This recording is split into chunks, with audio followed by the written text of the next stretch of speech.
Hello everybody, welcome back. A little while ago I covered the best fountain pens for beginners, so I thought it was only fitting that in today's video I would cover the worst. These are going to be broad labels more than specific fountain pens, so feel free to disagree with me in the comments if you're nice about it. And without further ado, let's get started. The first fountain pen I don't recommend if you are a beginner is a super expensive or luxury pen. I totally understand the appeal to these when you're starting out. You want to feel like you are getting a really solid fountain pen, and also you want to feel like you're getting one that might be more professional so you don't look like a noob. However, there are a couple reasons why this might not be the best idea. First, it's going to do a number on your wallet. I don't need to tell you guys how expensive some fountain pens can be, but second, you don't even know if you like the hobby yet. So let's say you buy a really expensive fountain pen and you write with it, only to realize you're really not into fountain pens at all. This leads you to have to deal with the resale market or a return, and it's just a lot of added stress. Let's say you write with your fountain pen on the other hand and realize that you do love it, and now you don't want to cause any damage to this pen. But oftentimes, beginners are going to have to experiment, and sometimes experiments lead to damage. So you don't want to feel like you have to be too careful with your fountain pen at risk of damage. You don't have to buy the cheapest fountain pen on the market, but I would aim for somewhere between $15 to $30. I think that's a good range for a beginner. Another fountain pen I don't recommend for beginners is one that does not offer cartridges. This is the TWSBI Eco, and had I gotten this as my very first fountain pen, I probably would have been annoyed.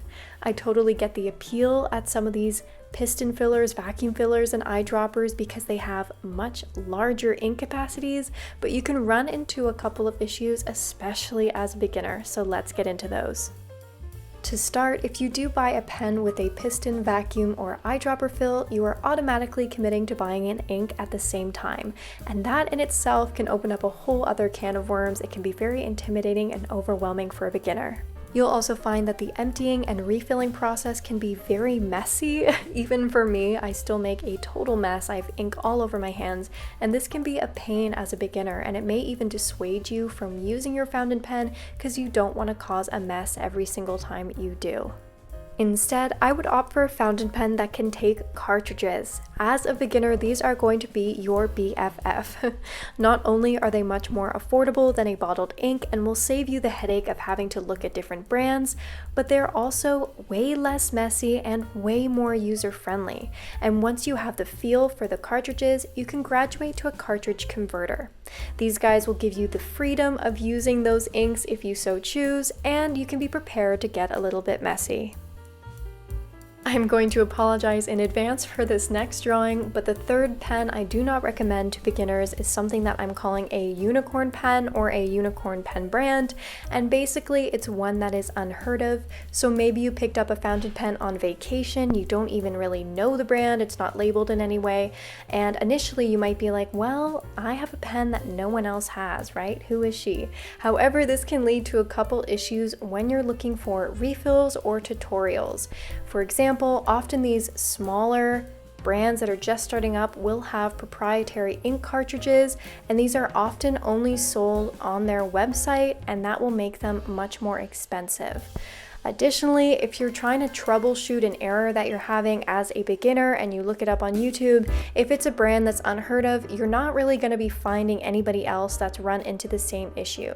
I suggest opting for a more popular fountain pen so you can get cartridges and tutorials much easier. I already know this next one's going to get some heat in the comments, but the next pen I do not recommend for beginners is one that has a specific grip section. I made the mistake of using a Lamy Safari as my very first fountain pen, and the tripod grip almost made me quit fountain pens altogether. I was really confused. I thought it was a me problem, and I thought that I would never be able to hold a fountain pen comfortably. So if you do not ordinarily hold your pen with a tripod grip, this can be very confusing. You might pick one up, realize the grip section's very uncomfortable, and then try to write with it in your usual way. This is going to affect the way that the nib is angled, ultimately affecting how the ink is going to flow. You're going to have a very scratchy and inconsistent writing experience, and then this might be your first impression into what a fountain pen feels like, so you might think that you don't like it. I would opt for one with a circular grip section. It's going to provide you with a little bit more flexibility in how you hold it and ultimately give you a smoother sensation if you do not use a tripod grip. And the final fountain pen that I do not recommend for beginners is one that is overly big or overly imbalanced. Again, I get the appeal. Maybe you think that bigger is better and you want to get the most value for your money. However, as a beginner, you've probably only experienced the writing with a ballpoint, gel, or maybe pencil, and these can be sometimes much lighter than a regular fountain pen. Beginners are often going to have longer writing sessions, and a pen that's too heavy or back-weighted can cause fatigue and make the writing feel really awkward. Once again, you don't want to have a hand cramp as you're trying to practice your fountain pen writing. It's just going to make you feel like you don't want to do it at all. Instead, I just go for a regular size fountain pen with a regular grip section and one that is not too heavy so that you can write all day and it'll be a breeze. In summary, if you're buying your very first fountain pen, you first want to make sure that it is a reasonable price. Anywhere from the $15 to $30 price range is going to make sure that you get a really solid first fountain pen. If you find that you really like the hobby, you can always go up in price. Secondly, you want to have a pen that offers cartridges or converters as a refill option. This will make sure that you can start from the bottom and know that it's going to be a very simple, clean, and affordable process. Once again, at a later time, you can buy all the inks and make a mess till your heart's content. Third, you want to make sure you're going with a known brand. This way you can find refill cartridges easily and troubleshooting tutorials at the drop of a hat. Fourth, especially if you do not write with a tripod grip traditionally, you're going to want to make sure you get a fountain pen with a circular or neutral grip section while you're practicing. Fifth, also make sure that you're picking a fountain pen that's not too heavy.